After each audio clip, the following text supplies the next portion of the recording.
continuons comment? Au verset 2, Dieu met Abraham à l'épreuve et lui dit, vois ton fils unique, celui que tu aimes, Isaac, va-t'en au pays de Morija et là offre-le en holocauste sur l'une des montagnes que je te dirai. Donc c'était une épreuve, c'était une épreuve de Dieu vis-à-vis d'Abraham pour voir à quel point Abraham aimait Dieu, pour voir si Abraham avait placé Dieu au-dessus de toutes choses. Et c'est un test pour nous aujourd'hui. Verset 4 à nouveau. Le troisième jour, Abraham, levant les yeux, vit le lieu de loin. Verset 5. Et Abraham dit à ses serviteurs, ses deux serviteurs, restez ici avec l'âne, moi et le jeune homme, nous irons jusque-là pour adorer. Donc, soulignez bien adorer. Lisons ce verset. Abraham dit à ses serviteurs, les deux serviteurs, fidèles qu'il avait amenés avec lui, restez ici avec l'âne, moi et le jeune homme, nous irons jusque-là pour adorer. C'était une montagne. Il devait monter, aller sur la montagne. Et nous, c'est-à-dire quoi? Nous qui? Abraham et son fils.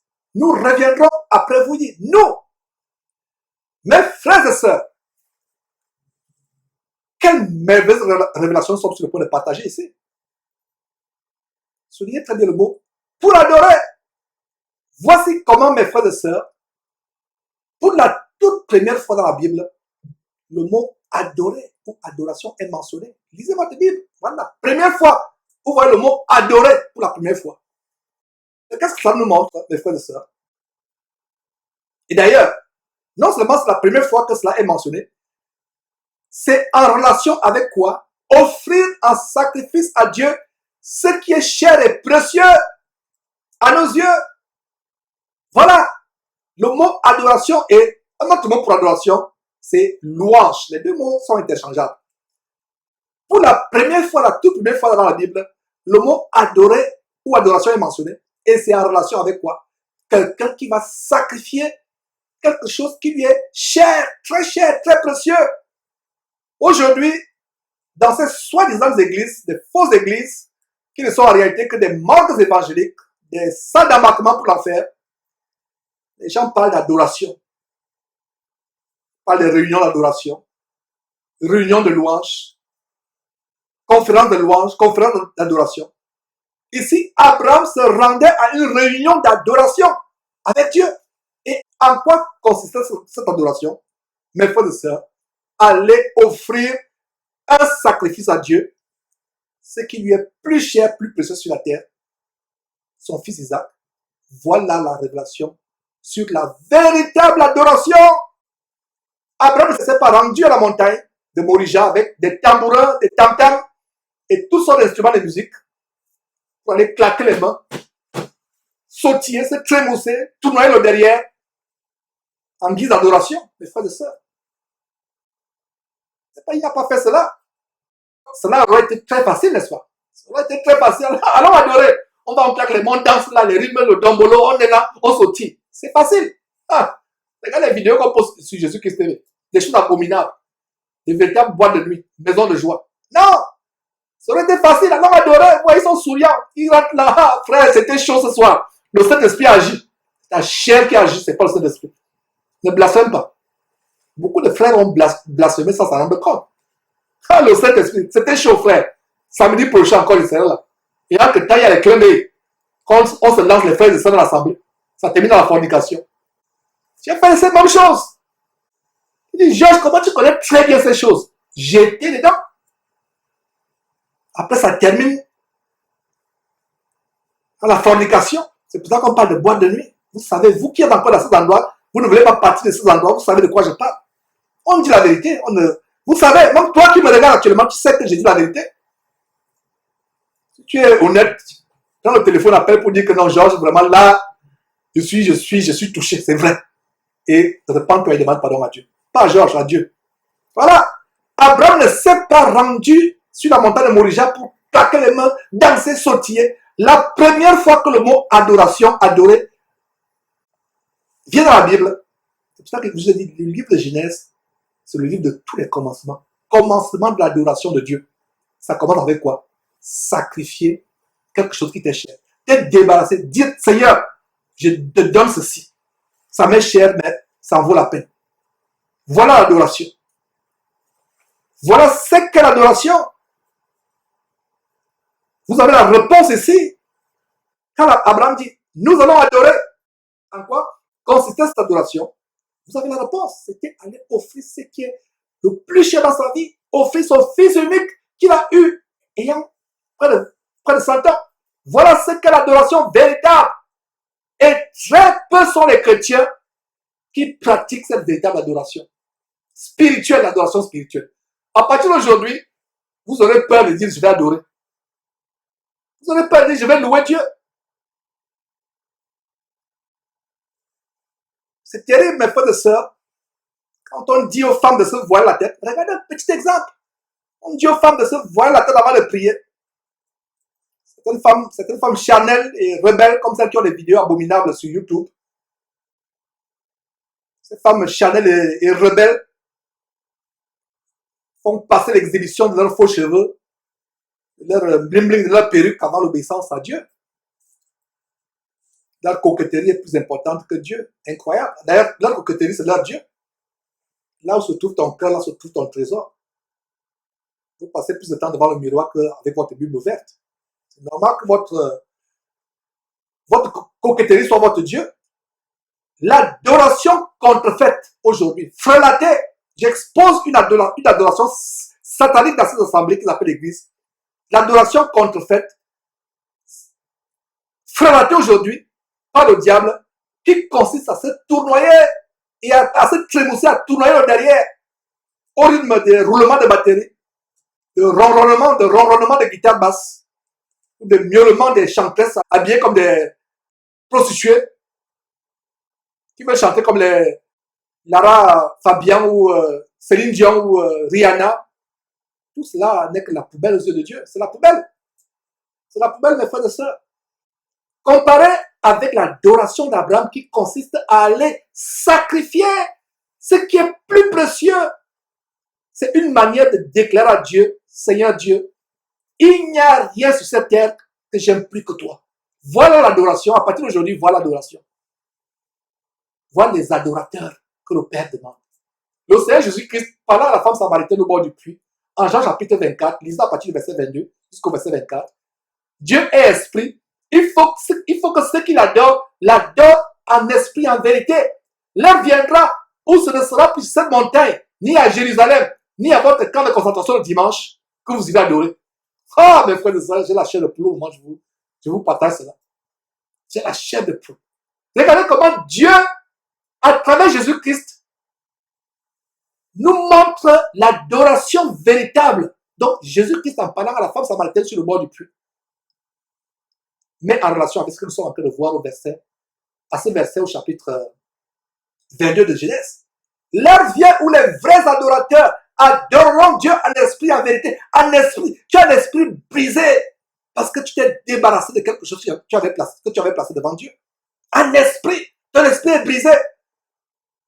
Vous sortez d'une réunion d'adoration, vous sortez là en souriant.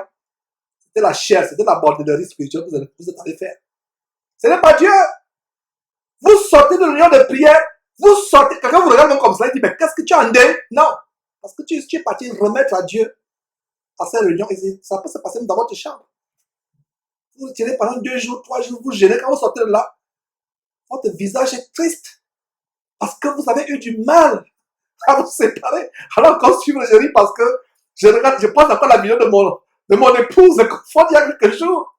Oh là là, elle avait du mal à se séparer de ses parfums, qui pourtant sur le plan de la chair sent tellement bon.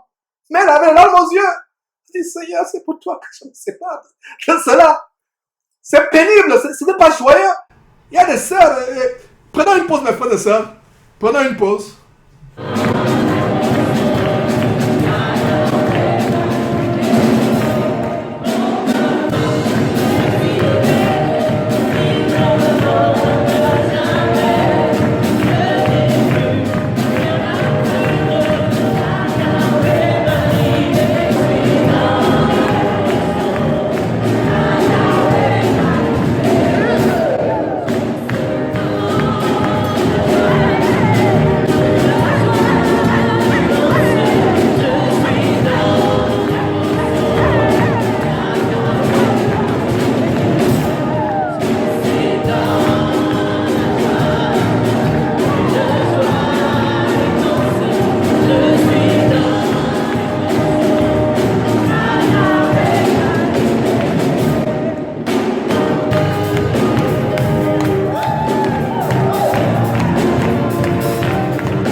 Jésus-Christ TV. Vous connaîtrez la vérité et la vérité vous affranchira. Mes frères et sœurs, vous parlez d'adoration. De quelle adoration s'agit-il? Voilà. Dans la pause, j'ai dit à quelques membres de l'équipe ici, est-ce que vous pensez, vous voyez comment je vous dis ce qu'il venait dire en coulisses pendant cette petite pause. Est-ce que vous réalisez qu'on n'adorait pas depuis? Le Seigneur nous révèle aujourd'hui qu'on n'adorait pas. Et la sœur Audrey dit, oh yes, tu as raison, on n'adorait pas. Il vient nous dire en coulisses, pour dire que ce qu'on dit en cachette, je le dis à haute voix. Il dit, oui, c'est vrai, frère Georges, c'est vrai, on n'adorait pas avant. Effectivement, on n'adorait pas. Nous-mêmes, on se rend compte. Donc, quand nous sommes ici derrière Jésus qui est né, on ne vient pas montrer qu'on est excellent. Même nous-mêmes, on réalise qu'on n'adorait pas. Parce que ce verset nous montre comment l'adoration véritable, c'est de donner ce qui est cher. C'est ça l'adoration. Donc, allez encore sur les ICC, Église Compassion, porte ouverte pour l'enfer à Milouz, pour dire que j'adore. Non. Allez vous délecter, allez ricaner, allez vous amuser avant le feu éternel l'enfer. Voilà l'adoration. Offrir ce qui est cher. Tu as du mal à te débarrasser de ces vêtements de prostituée et tu dis que tu aimes Dieu. Voilà un homme qui offre son fils à Dieu. Et toi, tu as du mal à te débarrasser de tes faux ongles qui amènent les hommes à te convoiter, à commettre l'adultère avec toi dans leur cœur. Avec toi, l'adultère. Comparez mes frères et sœurs, je vous le disais avant cette petite pause. L'adoration d'Abraham, qui consiste à aller sacrifier, offrir à Dieu ce qui est le plus cher, le plus précieux dans sa vie. Une manière de déclarer à Dieu, Seigneur, rien sur cette terre n'est au-dessus de toi. Oh Seigneur, fais-nous grâce d'arriver au standard d'Abraham. Je n'ai pas dit que Dieu vous fasse grâce. Je dis, Seigneur, fais-nous grâce. C'est dur. La parole de Jésus Christ n'est pas facile. Examinons-nous, est-ce que nous sommes arrivés à ce point-là? Quand rien sur terre n'a plus aucune valeur pour moi, ma carrière, mes diplômes, mon salaire, mes entreprises, ma famille, mes possessions, rien, absolument rien n'a de valeur pour moi, c'est la poussière. Et que Dieu est ce qui est plus cher et plus précieux pour moi. Il est mon tout. Il est au-dessus de tout dans ma vie. En dehors de lui, je n'ai plus aucun bien, aucun trésor. Voilà la vraie adoration. Les vrais adorateurs n'ont rien dans leur vie qui place en premier avant Dieu. Je reprends. Les vrais adorateurs, Jésus dit à la femme samaritaine, Jean chapitre 4, à partir du verset 22, vous adorez ce que vous ne connaissez pas. Allez dire, on n'a pas le temps d'aller à Jean chapitre 4, mais rapidement, notez ce verset, vous allez le lire. Vous adorez ce que vous ne connaissez pas. Nous adorons ce que nous connaissons. Nous adorons ce que nous connaissons. Le salut vient des Juifs. Je pense que du côté de la régie, on est prêt à nous balancer ce passage. Très bon travail. Et on se démène vraiment pour qu'on vous marche, vous aurez pu dire vos Bibles, mais on aimerait être pur de votre sang. On vous met le verset sur l'écran. Le verset occupe les 3/4 ou les 4/5 de l'écran pour que vous ayez ces versets sur vos yeux. Regardez la conversation de Jésus avec la femme samaritaine au bord du puits. Vous adorez ce que vous ne connaissez pas. Jésus dit à la femme samaritaine, vous adorez ce que vous ne connaissez pas. Le salut vient des Juifs. Et Abraham, l'ancêtre des Juifs et le père de la foi chrétienne, nous montrait le salut vient des Juifs. Le père Abraham nous montre le standard d'adoration. Il dit, l'heure vient et elle est déjà venue. Donc Jésus parlait par anticipation après sa mort. Depuis le jour de la Pentecôte, à partir du jour de la Pentecôte, le Seigneur Jésus, l'heure vient où les vrais adorateurs adoreront le Père en esprit et en vérité. Car ce sont là les adorateurs que le Père demande. Ce n'est pas les gens qui se trémoussent, qui sautillent, qui gambardent. Regardez comment ces églises sont arrivées. Satan habite dans ces églises. De fornication, d'homosexualité, de lesbianisme. Sortez de ces églises. où il y a l'adoration contrefaite, polluée par les esprits diaboliques, le Seigneur Jésus dit, vous adorez ce que vous ne connaissez pas. Continuez à adorer, mais le Seigneur dit, vous ne savez pas ce que vous faites. Ce grand livre de Genèse aujourd'hui nous montre ce que c'est la véritable adoration. Il y a des grandes révélations. Il y a des choses que je vous dis que je n'ai même pas pensé vous dire cela quand je préparais l'émission et j'ai dit, Seigneur, sois avec ma bouche. Dis-moi de dire, donne-moi de dire ce que tu veux que les chrétiens reçoivent aujourd'hui. Regardez comment Jésus dit, vous adorez ce que vous ne connaissez pas. L'heure vient où les vrais adorateurs adoreront Dieu en esprit en vérité. Et dans votre esprit, vous dites, Seigneur, mon compte bancaire est cher pour moi. Je m'en débarrasse à partir d'aujourd'hui. Ma pension retraite est tout pour moi. Mon terrain est tout pour moi. Mes propriétés sont tout pour moi. Seigneur, je m'en débarrasse. Tout cela n'est pas important pour moi. C'est pour ça que Jésus pouvait dire à cet homme riche, vends tout ce que tu as et donne aux pauvres. Alors, le monsieur était vraiment tellement touché, il dit, ah, tout ce que j'ai travaillé avec la soeur de mon front, il est parti. Et après la mort de ce monsieur, s'il ne s'est pas repenti, direction l'enfer éternellement. Mes frères, donc quand rien n'a plus de valeur pour moi sur terre, quand Dieu est au-dessus de tout, Dieu et sa parole sont mon trésor, il n'y a rien de merveilleux au-dessus de Dieu. Voilà à quel moment on commence à adorer Dieu. À quel moment on commence à être un adorateur ou une adoratrice véritable. Allez miauler comme Beyoncé. Dandinez-vous derrière un micro, vous chantez ou chantresse. Vous ne savez pas ce que vous adorez. Quelle abomination, abomination au carré, au cube même, pour ceux qui font les mathématiques. Ils ajoutent abomination sur l'abomination sur l'abomination. Ils vous font même payer ces louanges. Comme si le blasphème de l'adoration contrefait par le diable ne suffisait pas. Ils vous font payer. Il faut que vous allez voir Marie Adé. Vous payez l'entrée $20. Constant en âme. Le groupe Gaël. Oh, il y a de grandes adoration. Grande adoration. Réunion d'adoration. Entre dans ta chambre toute la nuit. Tu te mets à genoux, tu commences à te sacrifier sur l'autel spirituel qui est devant toi. Les choses, les actes qui sont dans ta vie. Voilà la grande adoration. Elle est gratuite. Elle est même pénible. Est-ce que moi, votre frère, je suis encore arrivé à ce niveau? Mes frères et sœurs, que Dieu nous fasse grâce. Je ne viens pas ici pour vous faire sentir mal. Parce que moi-même, mes frères et sœurs, des fois, j'enseigne certains aspects, comme ce que j'enseigne là, ayant beaucoup de honte. Mais comment Abraham, qui n'avait pas le Saint-Esprit, est arrivé au niveau où il aimait Dieu comme cela? Est-ce que j'aime vraiment Dieu, moi, votre frère Georges? C'est la question que chacun doit se poser. Toi, si tu t'appelles Roger, dis-moi Roger, est-ce que j'aime vraiment Dieu?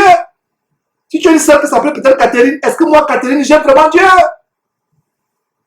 Voilà l'adoration, mes frères et sœurs, que nous sommes en train d'expérimenter. D'ailleurs, il y a deux merveilleux versets dans la Bible. Dans Romains chapitre 12, j'aimerais qu'on le lise. Romains chapitre 12, verset 1. Il y a un merveilleux verset qui nous montre ce que c'est l'adoration. Il y a un merveilleux verset dans la Bible qui nous montre ce que c'est l'adoration. On va commencer par Hébreux, chapitre 13, verset 15. Deux versets dans la Bible qui nous montrent ce que c'est la vraie louange ou vraie adoration. Et cela est étroitement lié au sacrifice que nous sommes en train de voir dans ce verset, dans ce chapitre 22. La vraie adoration. Quelle est la vraie adoration? En quoi consiste la vraie adoration? Et il y a une vidéo. Oh Seigneur, cette vidéo a été est perdue avec la chaîne qui a été suspendue. La vidéo s'intitulait Délivré par un sacrifice de louange. Il y a 5 ans, le Saint-Esprit avait commencé à mettre ces choses, ces révélations dans mon cœur. J'avais découvert ce que c'est la vraie adoration.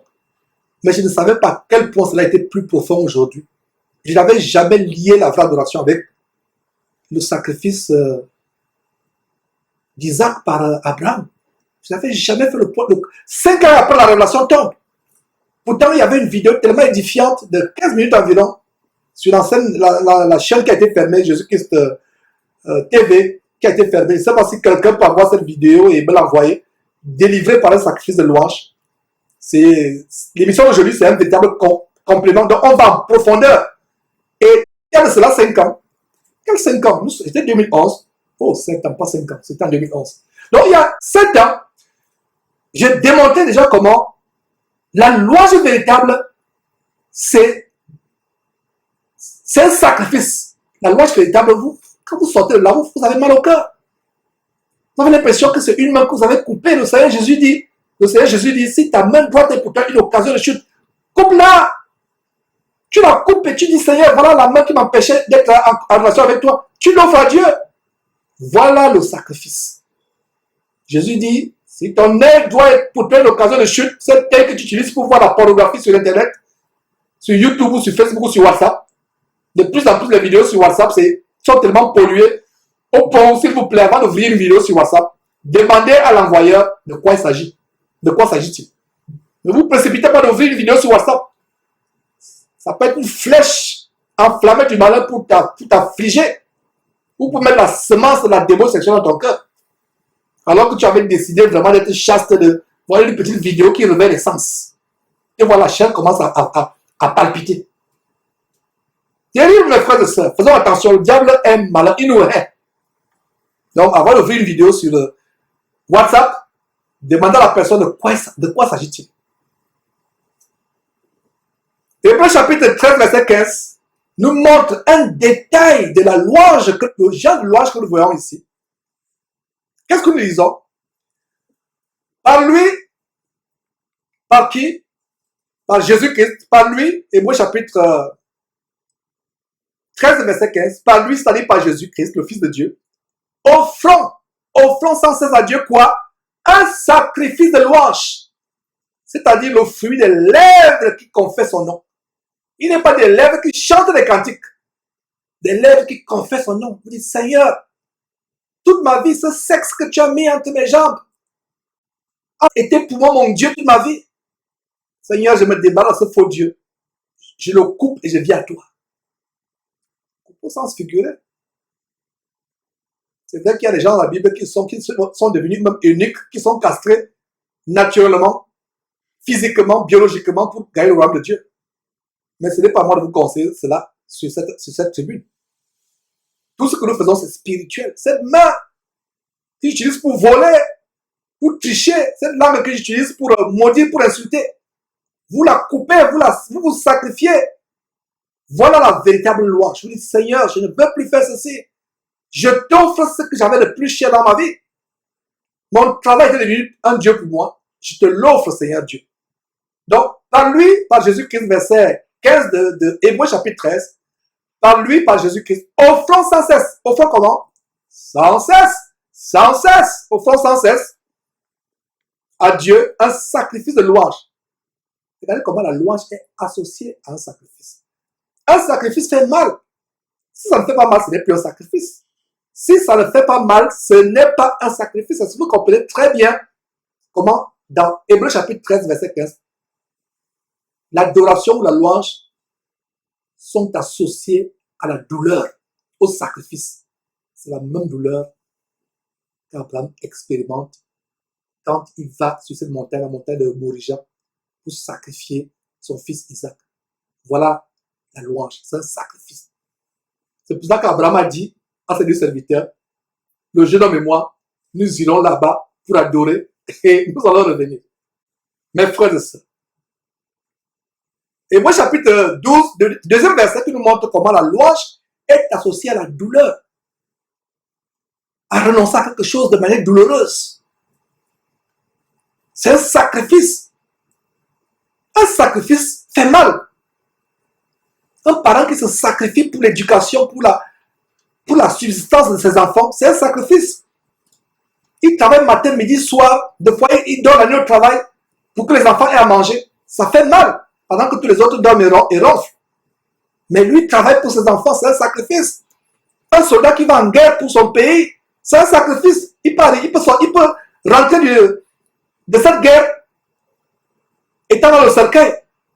Et ce n'est pas dans le cercueil, étant amputé des deux pieds, des deux mains. étant aveugle par une bombe qu'il a reçue. Une bombe qui a éclaté, donc il a reçu des débris en plein visage. C'est un sacrifice. Mes frères et sœurs, à partir d'aujourd'hui, comprenez que la louange est associée au sacrifice. Romains chapitre 12, verset 1. Le Saint-Esprit nous exhortant par l'entremise de l'apôtre Paul. Je vous exhorte donc, frères, par les compassions de Dieu. Dieu est compatissant, lent à la colère. Par les compassions de Dieu, à offrir quoi? Vos bouches qui chantent les cantiques, vos tournoiements de votre corps. Et pour les Africains, la danse se concentre sur les parties inférieures dans ces cas de concentration, c'est ça? Offrez à Dieu vos corps comme quoi? Comme un sacrifice vivant. Souligner sacrifice vivant, et dans sacrifice vivant, il y a quoi? Il y a la douleur, ça fait mal. Et Genèse chapitre 22 que nous voyons aujourd'hui est une illustration de comment le sacrifice fait mal. Comme un sacrifice vivant, saint, agréable à Dieu, ce qui sera de votre part un culte raisonnable. Voilà la révélation sur le vrai culte dans les assemblées chrétiennes. Donc, à partir d'aujourd'hui, oh, pitié de vous chrétiens, vous pensez que vous allez à les cultes. Le verset parle de quel culte ici? Un culte raisonnable. Un culte qui n'est pas raisonnable, c'est un culte qui est déraisonnable. Déraisonnable. Et pour que le culte soit raisonnable, le seul culte raisonnable, selon ma compréhension de ce verset, c'est que ce culte doit être attaché au sacrifice vivant que vous offrez avec votre corps. L'apôtre Paul pouvait dire, je traite durement mon corps et je le tiens assujetti, afin de ne pas être rejeté après avoir prêché aux autres. Voilà la discipline du corps. Tu traites ton corps, il y a des frères qui me disent, oh frère, j'ai besoin de délivrance. Je n'arrive pas à me débarrasser de la masturbation, de l'adultère, de la fornication avec les copines et les copains. Frère, aide-moi! Il dit, tu n'as pas besoin de délivrance, tu as besoin de commencer d'abord à te discipliner. Commence à fermer ce compte Facebook, ce compte WhatsApp.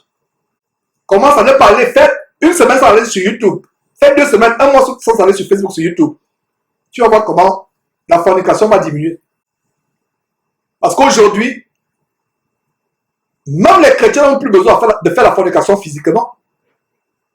Il y a WhatsApp, il y a Skype, avec la caméra sur Skype. À distance, vous pouvez voir la nudité des uns et des autres. Il y a des pasteurs, faux pasteurs qu'on a exposés sur Jésus-Christ TV. Donc la nudité est exposée sur les places publiques à cause d'Internet. Et en parlant d'Internet, si vous postez une petite photo sur Internet, sachez qu'elle est devenue mondiale. Sœur, qu'est-ce que tes photos font sur Facebook? Qu'est-ce que ces photos font sur WhatsApp? Même sur WhatsApp, même les photos de profil, faites attention. Ta photo que tu as mise sur WhatsApp, étant habillée, la même photo va se retrouver sur Facebook. On voit ton visage, mais c'est tes seins qu'on voit nus.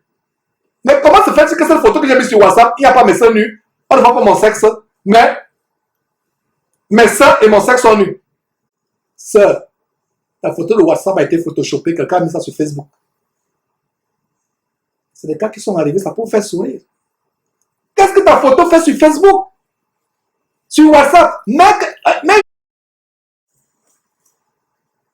si tu ne sais pas quoi mettre, il y a des belles photos de Jésus qui TV que nous téléchargeons, des photos, des images d'encouragement, d'exhortation. Ne t'exhibe pas sur Facebook. Tu mets une photo sur Facebook, finalement ta photo, toi tu as mis une photo, tu as commencé à lire la Bible, ton image de profil de WhatsApp, plus tard, la photo où tu es en train de lire la Bible, quelqu'un va photoshopper, ce n'est plus une Bible qui est sur toi, c'est une femme qui est sur toi nue. Et comment tu vas démontrer aux gens que ce n'est pas toi? Les gens au village n'ont pas de savoir parce que c'est Photoshop. Photoshop, c'est une technologie tellement avancée de la compagnie Adobe. Comment tu vas dire que ce n'est pas moi? Donc, à partir d'aujourd'hui, tu ne dois plus mettre ta photo sur WhatsApp. Fais attention. Donc, même les photos des enfants. Tu mets ta fille sur WhatsApp, la voilà, elle se retrouve dans un site pornographique. Et on va dire, ah, la photo, l'enfant fait tous les films pornographiques. Pauvre enfant, alors que l'enfant est innocent ou innocente. Les frères et sœurs, vous connaissez la vérité vous affranchira. Romains chapitre 12.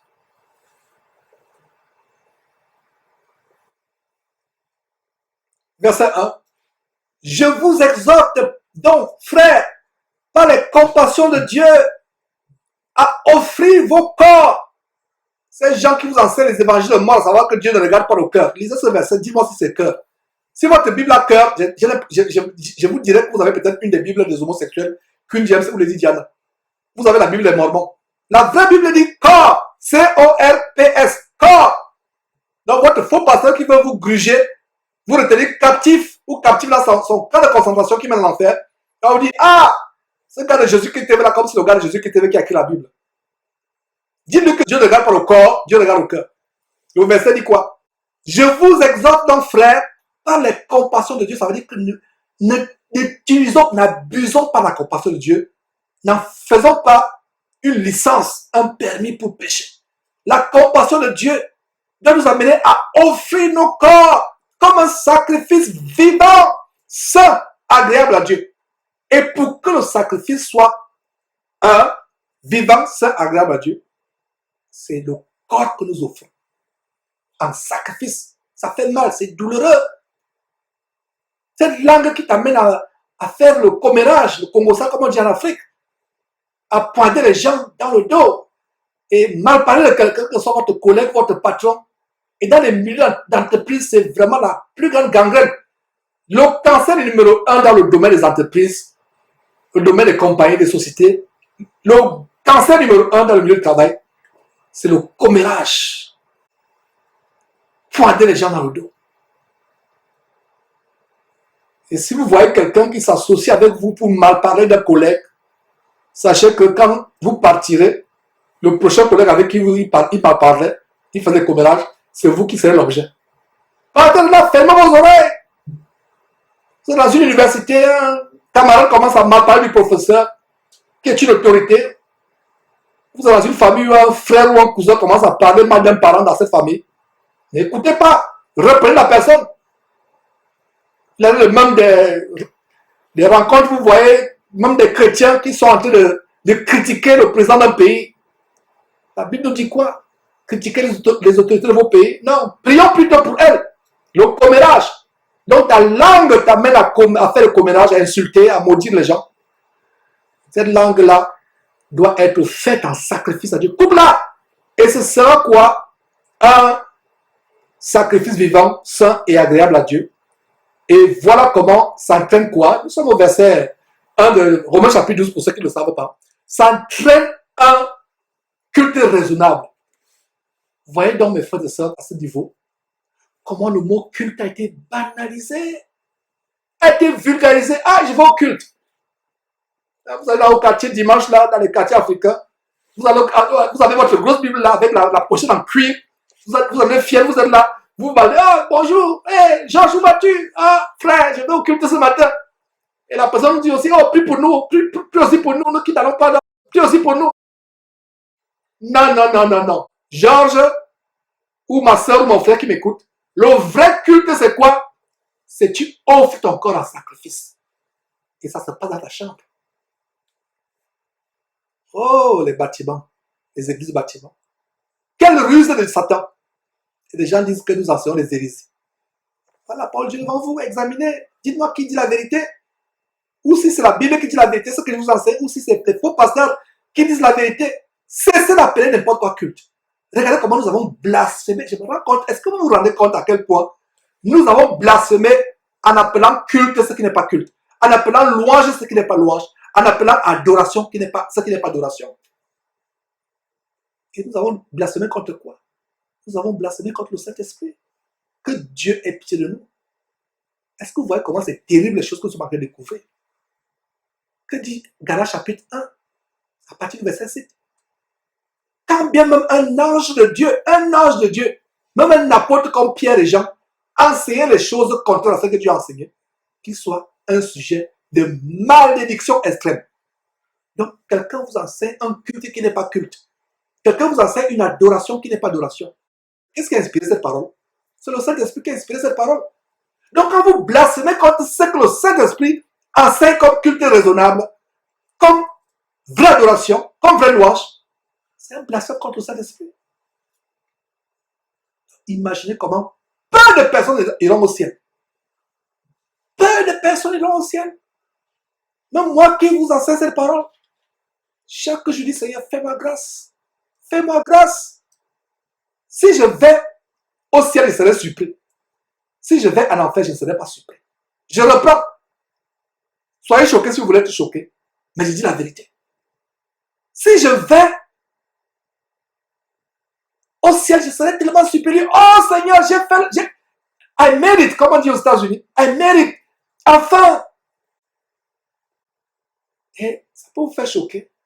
Allez lire ce que Paul, le grand apôtre Paul, je ne pense pas être arrivé à 1 sur 1000 de ce que l'apôtre Paul a pu réaliser.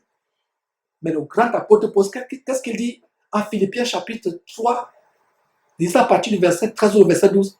Je ne pense pas l'avoir reçu le prix de la vocation céleste.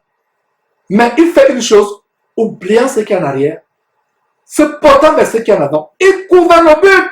Il court vers le but pour remporter, s'il peut, le prix de la vocation céleste en Christ Jésus. L'apôtre Paul n'était pas sûr de son salut, il n'était pas sûr qu'il était au ciel. Regardez sur Facebook, les comptes Facebook, l'assurance avec laquelle les gens ont du ciel. Chrétien, sois dans la crainte. Tu vas aller au ciel. Commence à expérimenter ce que c'est le vrai culte. Cette émission d'aujourd'hui expose par la vertu de cet esprit. Commence à expérimenter ce que c'est la vraie adoration, la vraie louange. Fuis ces assemblées. À partir d'aujourd'hui, quand vous verrez dimanche les femmes tournoyer, danser, sautiller, ça va vous remplir la fiction. C'est pour ça que quand je vois ces choses, mon cœur est affligé. Je ne suis pas dans la joie, je ne suis pas content. Maintenant, j'espère qu'aujourd'hui vous allez comprendre pourquoi je ne suis pas content. Parce que c'est un blasphème terrible. Vous parlez d'adoration, vous savez de quoi vous parlez? Vous savez ce que c'est l'adoration? Abraham nous montre ce que c'est l'adoration. Abraham dit à ses 2 serviteurs, nous allons monter. Verset 5 à nouveau en retournant. Voilà ce qu'Abraham dit à ses 2 serviteurs, restez ici avec l'âne. Moi et le jeune homme, nous irons jusque-là pour adorer et nous reviendrons auprès de vous. Et voyons mes frères et sœurs avec un détail. Comment Abraham a pu dire cela? Quelqu'un va me dire, mais dis quoi, Georges? Vous avez bien vu comment Abraham dit, nous, Isaac et moi, nous reviendrons. Donc comment Abraham a pu dire cela? Comment il a pu dire que son fils et lui retourneront vers ses 2 serviteurs alors qu'il savait pertinemment qu'il allait tuer son fils sur le sommet de la montagne? Voilà une question très intéressante, mes frères et sœurs, dans cet enseignement que nous allons creuser en profondeur.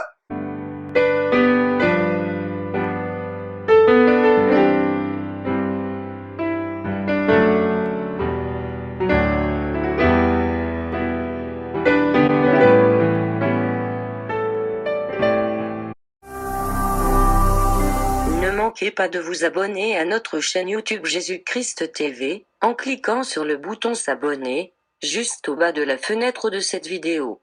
Ainsi, vous recevrez automatiquement nos nouvelles vidéos, et vous ne raterez aucune. Vous connaîtrez la vérité, et la vérité vous affranchira. Jean 8, 32.